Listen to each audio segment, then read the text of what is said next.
Audio Jungle.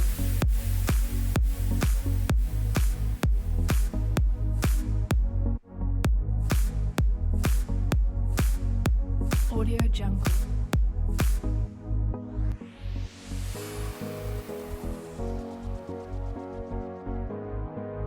Hello and welcome back to my channel. Today I'm going to be teaching you how to set up a 10-gallon propagation tank.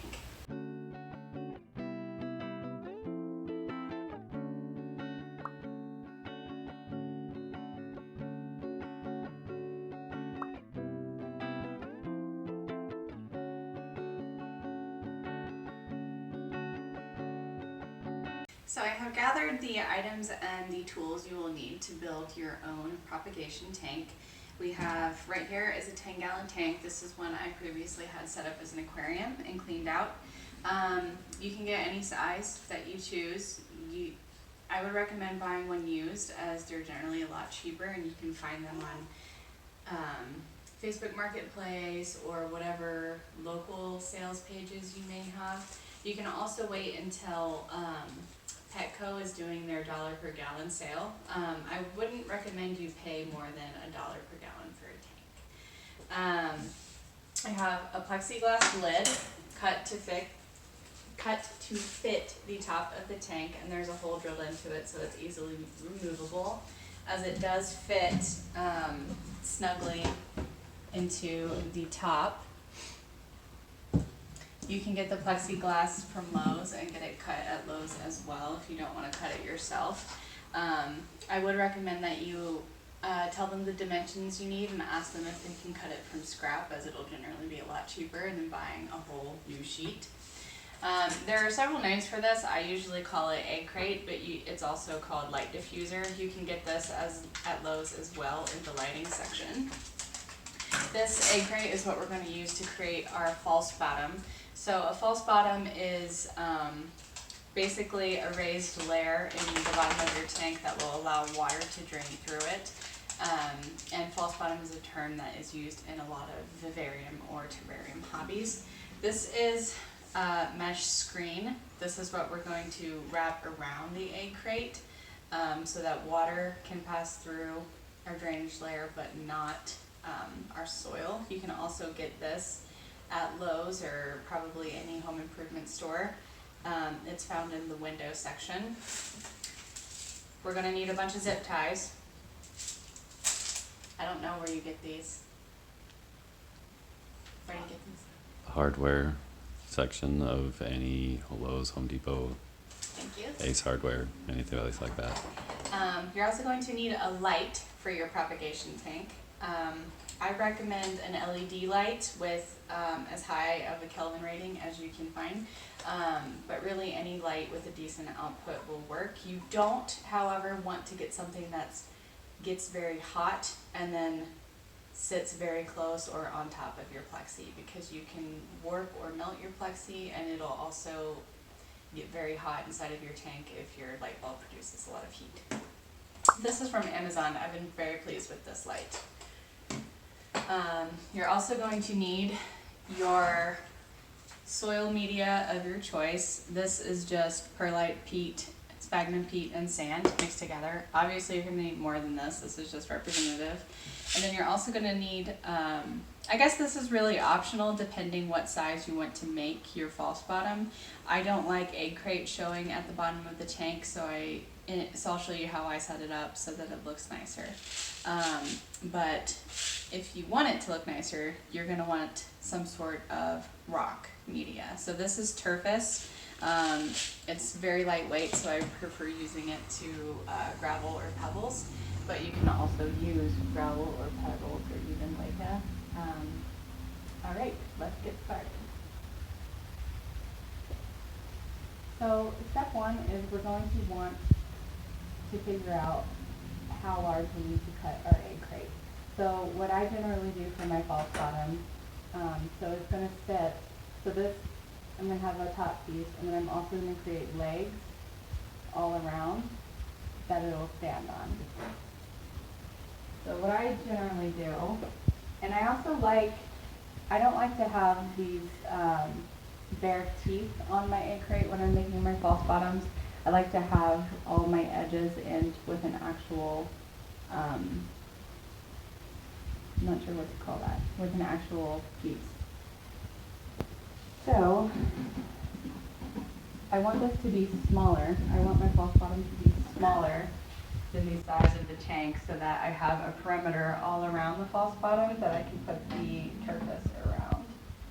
So what I'm going to do is I'm just going to measure, and I'll probably do about an inch perimeter, which is about 2 cells. I don't measure very exactly. I kind of eyeball it and go by the cells of the egg crate. So I'm going to put this up to the end and then take off 1, 2, 3, 4 cells for where I want to cut. And then I think I'll just cut it here for that size. Okay. So my egg crate is marked, so now I'm going to go ahead and cut. This can be extremely frustrating if you don't have the correct tool. I use these wire cutters. What are these called, babe? Diagonal cutters. Diagonal cutters? Okay, they look like this, because if you're like me, that's going to mean nothing to you. Alright, and now I'm going to go ahead and just start clipping all of this.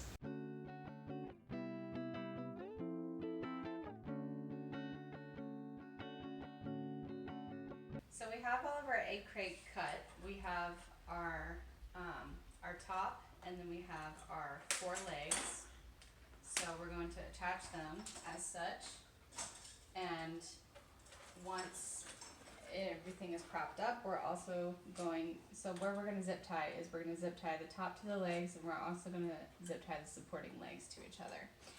Since this is only a 10-gallon, and we're going to have supporting legs all around, we won't need to add any middle supports because there won't be enough weight over area that it could cause the egg crate to break.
All right, we now have our completed false bottom together.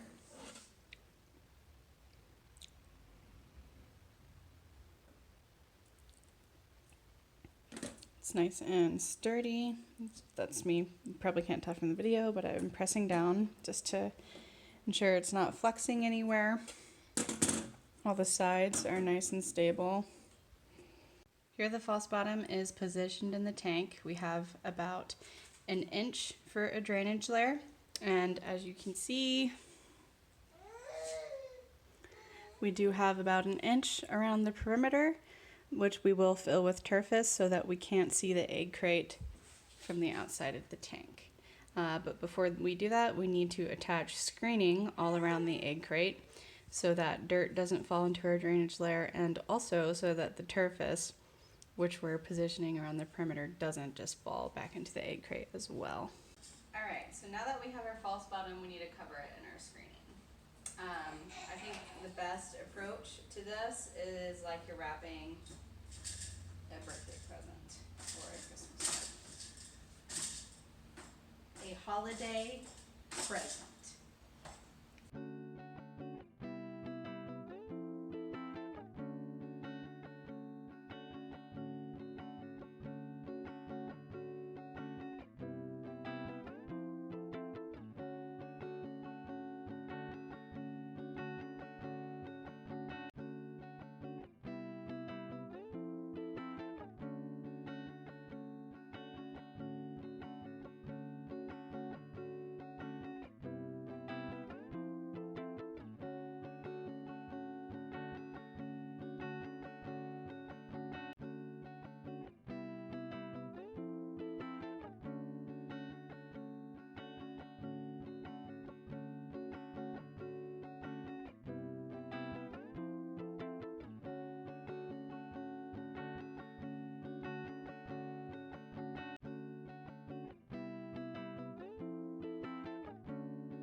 Now that we have our false bottom centered in the tank, all the hard part is done. Now it's just putting in our turfus and some more screening and our substrate, and we're ready to roll.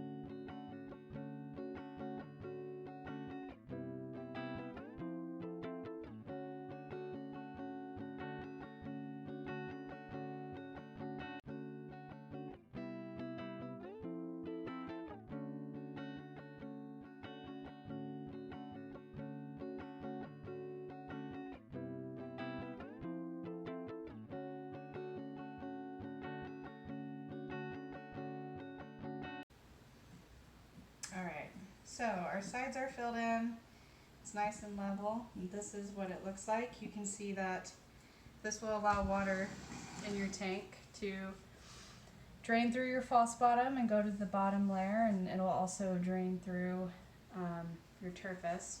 So we do not want any dirt from our planted layer falling into the turfus, so we need to separate this off with screening as well. If you do have dirt that is not separated from your turfus, your tank is not going to drain properly, and you could have issues with rot. So we're going to find some pieces of. So I pulled this piece of scrap screen, and what I'm going to do is just cut long thin strips essentially to fit over all the areas where I have just turfus.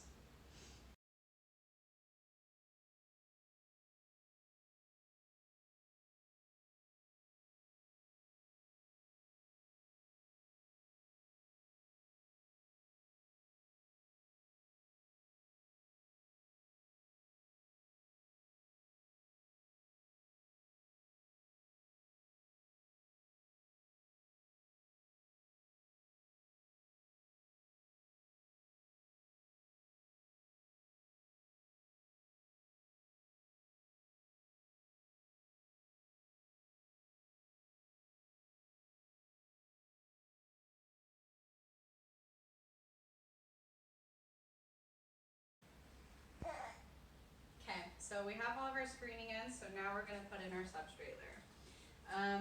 Don't start in the center, start around the edges so that it weighs down the screen and you don't get substrate under the screen.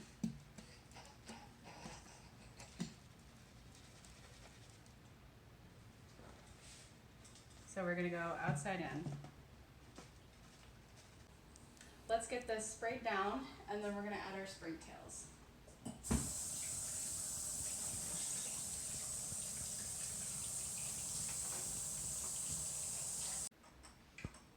If you don't have a spray bottle already, I recommend getting one. With the lid on this tank, you will very rarely have to water it. And when you do water it, don't just pour a bunch of water in it. What I would recommend is just giving it a light misting across all your plants, and that should be sufficient. You don't want to add too much water in here, and you don't need to add too much water in here. I'm going to put more water than I would if it was full of plants and I was watering it, just because the soil was just put in and it's fairly dry. You can see in the side of the tank on the soil layer, the water starting to saturate.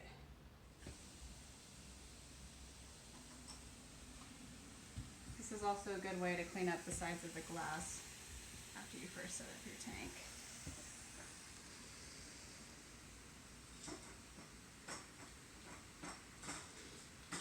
The turfus in the bottom, when it has water in that drainage layer, it will turn darker as well. So that's a good way to monitor if you've added too much water to your tank or not. Alright, next we're going to seed the tank with a form of microfauna called Springtails. If you're squeamish about bugs, I would recommend turning away for a moment. I'm going to show you what they look like. Springtails are, I don't think they're insects, they're kind of isopod. And what they do is they eat rot and they aerate soil, so they're great to have if you have plants that you're rehabbing or you're propagating, because they'll help prevent rot. So the way you culture Springtails is you keep them on activated charcoal with a little bit of water, and I feed them yeast weekly. So since there's water in here, I'm just going to take and dump them with some of the excess water.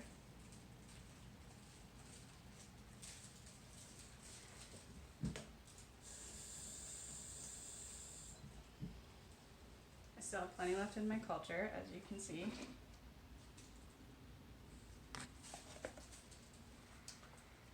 Now, the reason that we waited to add them till after we sprayed the tank is because they need a humid environment. They also need a food source. There may be some things in the soil that they can eat, such as some of that moss as it starts decaying. The tank is complete and set up, so we're going to add our lid, which fits snugly into the lip. As you can see, you don't want it sitting on top, you want it to fit in the little ledge. This hole is so that you can easily remove the lid as needed.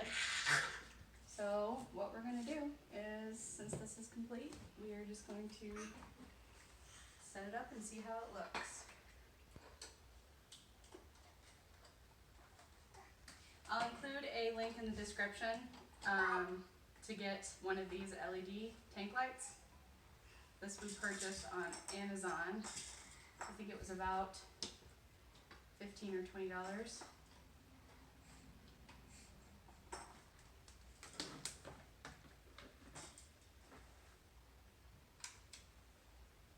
And there you go. We have a 10-gallon propagation tank.